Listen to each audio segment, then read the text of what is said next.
horta qofka bani aadanka on kulli haddii asiga wax la iska weydiiyo si uun is amaanaya marka haddii amaanta iska badiyo anigu wax badan ma soo baranin oo hadda ma ku dhahayo jaamacad fulana ka soo baxay laakiin iskool dugsi quraan iyo iskool hoose oo soo dhigtay kadibna anigu ganacsataan ahaa taariikhdayda anoo yar ilaa iyo inta hadda aan guddoomiye baarlamaanka noqonayo ganacsataan ahaa waxaa la yiraahdaa Shariif Xasan wuxuu mas'uul ka ahaa go'aankii baarlamaanka kumeel gaarka uu go'aamiyey oo amxaaradu ay dalka ku soo gashay baarlamaanku ma go'aaminin ciidamada Itoobiya dalka inay soo galaan ciidamada Itoobiya sharci la'aan ay ku soo galeen ayaga iska soo galeen arrin qarsoodi ama anaga parliamentarian ahaan anaga go'aansanay inaan isgarab UN inaan ka dhigno markii dambe waxaan isgarab dhignay ayadoo on caalamka dhan ka imaanayaan United Nations ka hoostagayaan wadamada dariska aanan ku jirin hatta logistic aysan ku imaan karin qodob u ah qodob kalena wuxuu ahaa ciidamadu inay caalamka dhan ka imaanayaan UN ka ay hoostagayaan logisticana wadamada dariska logisticada loo soo marin karo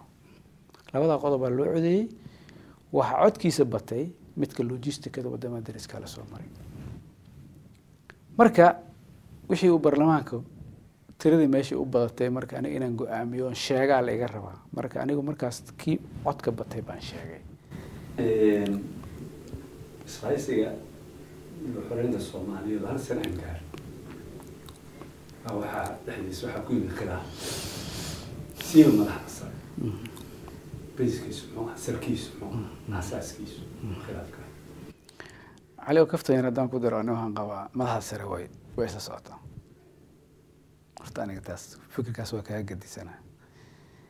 لكن حبنا خلاف كان واجران أولي بندد مقعيله وقيمة يا ماموس بدد كسوة مالي عالم كبقوله وأنا ككوري بدواجران صوب كستواركا مركا أنا سيد وحود عينه وحنوركا وحواي دد وحي ليهن أنك دجالك عن وضنه كلية يتاجين قيب أنا كم ده هنا أنا وحن لنا دجال كنا هالصعدة وهذا هذا الدبلوماسية ده حلقة أنا إثيوبيا دلك إني سوقش عالم كوي سوقن عسى مركي سوقن عسى بيسوقش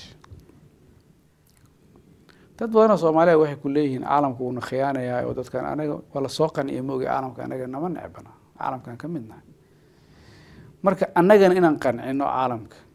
أو أني له إنه وحنا قال شيء ما هي أنا جو حسنا بنا قال الربع مركا إن لبدا لسدح جليو iyo dagaalka kaliya aan wadno wadalka aan joojino bahorta arinta la isku hay taas waa laakiin mabda guud hadana saas ay tahay taxalufku khilaafka ugu roon haduuba khilaaf jiro Soomaali khilaaf kale ana waxaan aaminsanahay khilaafka anagu nagu jiro midka ugu roon waa sababtoo ah annaga ilaa hadda mabda iyaga labada dhinacba waa hal dalka Itoobiya laga saaro waxaan ahayn oo anaga aan aaminsanahay labada dhinac ma jiraan walaalaheena kuma eedeynayo ayaga inkastoo ay waxyaalo kale nagu sheegaan aniga hadda wax kuma sheegay aragtidooda un baan u arkaa ayagana waxay leeyihiin dalka Itoobiya laga saaro Itoobiya xoogay ku timid waxaan xoogayn kuma baxayso annagana waxaan leenahay Itoobiya dalka xoog laga saaro haddii xoog ku baxaysan xoog haddii hadal ku baxaysan hadal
Yeah.